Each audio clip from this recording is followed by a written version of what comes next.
75वां निर्वाण दिवस, 50वां निर्वाण दिवस पिछले साल कलकत्ता में शुरू हुआ और आज उसका समापन। हृदय में भाव ये उठा कि एक साल गुजर गया, हमने साल में 365 दिन में कितने कदम भरे, कितने कदम चले जो उसकी ओर बढ़े, उस भाव की ओर जो इष्ट की ओर जाता हो, जो इष्ट के भाव की ओर जाता हो, जो हमें भाव के अंतरिक्ष में स्थापित करता है। बार बार हृदय में यही भाव उठता रहा, क्या हर दिन हम ऐसे ही गुजार देंगे जो कर रहे थे वही करते करते, जाने जन्म जन्मांतर से कब कब से कभी ये जिम्मेदारियां पूरी करनी है, कभी ये चाह है, कभी इच्छाओं की पूर्ति और कभी जिम्मेदारी की पूर्ति। इन्हीं दो भावों के अंदर जीवन गुजरता चला जाता है। छोटा सा दृष्टांत, सिकंदर भारत आया तो डायग्नीज से मिलने चला गया। डायग्नीज न गंगा के किनारे लेटा हुआ, सिकंदर गया, बोला डायग्नीज तुम्हें कैसा लग रहा है, सिकंदर द ग्रेट तुमसे मिलने आया है। उसने थोड़ी सी स्माइल दी, बस कुछ बोला नहीं। फिर सिकंदर बोला मैं तुम्हें कुछ देना चाहता हूँ, कुछ मांग लो। सिकंदर महान तुम्हारे पास आया, बोले थोड़े साइड होकर खड़े हो जाओ, तुम्हारे खड़े होने से मेरी धूप डूब रही है, मेरी धूप में अड़चन न पड़े। सिकंदर को लगा मेरे जैसा महान और ये भिखारी, बड़ा प्रभावित हुआ। बोला मैं भी आप जैसा चाहता हूँ कि मैं भी आप जैसा भरपूर हो जाऊं, मेरी इच्छाएं पूरी हो जाए। बोले इसमें क्या देर है, अभी हो जाए। नहीं, सिकंदर ने बोला मैं भी चाहूंगा इस जन्म में तो मैं सिकंदर महान बन के आया हूँ, अगला जीवन मुझे भी डायग्नीज जैसा मिले। बोले अगला जीवन पता नहीं क्या मिलेगा, किस योनि में मिलेगा, तो इसी जीवन में मेरे जैसा क्यों नहीं बनना चाहता। बोले अच्छा ठीक है, मेरी 2 लड़ाइयाँ बाकी हैं, ये मैं जीत के आऊँगा और फिर सीधा आपके पास आऊँगा।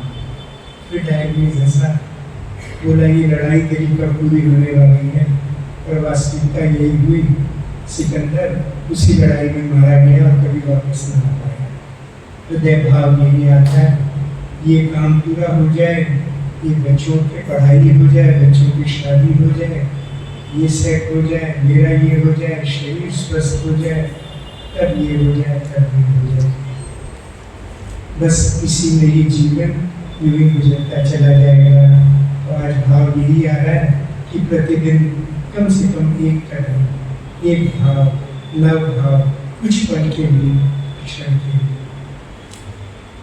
कल गुरुदेव की आनंद पुष्प पुस्तक का लेख है मेरे साथी, भैया ने उसका बहुत ही भावपूर्ण, पहले तो लेख बहुत भावपूर्ण, गुरुदेव का अंतिम लेख है वो, जो भी साहित्य की पुस्तक, उसमें भैया ने बहुत अच्छा विश्लेषण किया हुआ।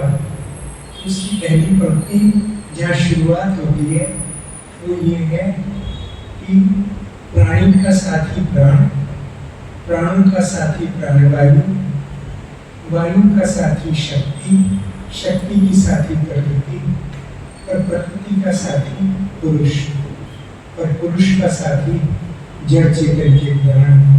और गुरुदेव यहाँ लिखते हैं मेरा साथी कौन, मेरा साथी वो जो जन्मों से अपरिचित रहता हुआ भी इन प्राणों को गतिमान करता है।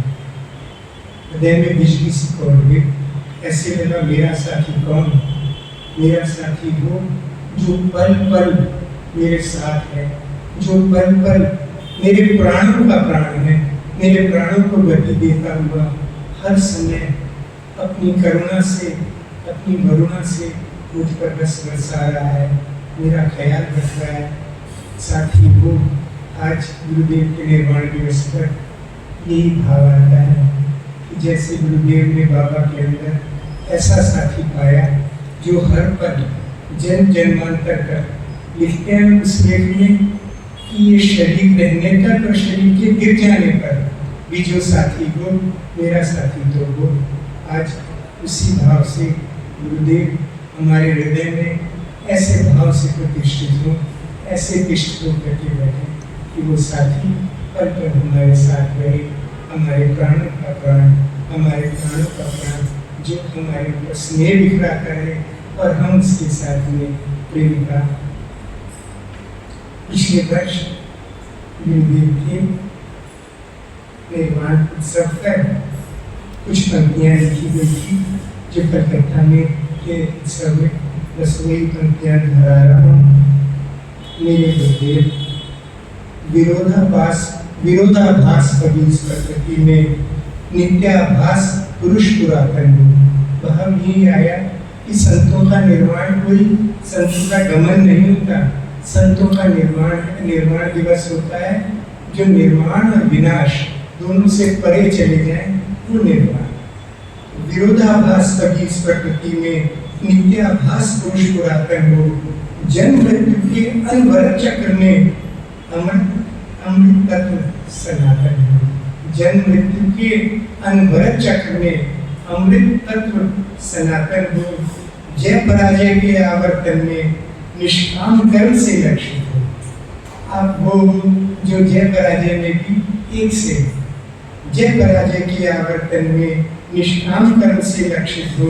सुख दुख के इस संघर्षण में आनंद रूप परिलक्षित हो। सुख दुख के इस संघर्षण में आनंद रूप परिलक्षित हो। भाव अभाव के सम्मिश्रण में स्वभाव रूप समर्पित हो। एक भाव अभाव के सम्मिश्रण में स्वभाव स्वरूप समर्पित हो। मोह ममत्व के मकड़ जाल में प्रगाढ़ प्रेम परिवर्तित हो। मोह ममत्व के मकड़ जाल में प्रगाढ़ प्रेम परिवर्तित हो। द्वैत अद्वैत के जटिल प्रश्न में, ध्यान से सुनिएगा, द्वैत अद्वैत के जटिल प्रश्न में भक्ति ज्ञान का संगम हो। जहाँ भक्ति और ज्ञान दोनों एक हो जाते हैं, वहाँ गुरुदेव हमें भाव देते हैं। द्वैत अद्वैत के जटिल प्रश्न में भक्ति ज्ञान का संगम हो। निर्माण प्रबंधन के नियमन में नित्य निर्माण निरंजन हो। ये गुरुवर आप नित्य निर्माण निरंजन हो। आप तो सदैव हो, सदैव हमारे साथ हो, हमारे भावों में, हमारे प्राणों में विराजमान हो।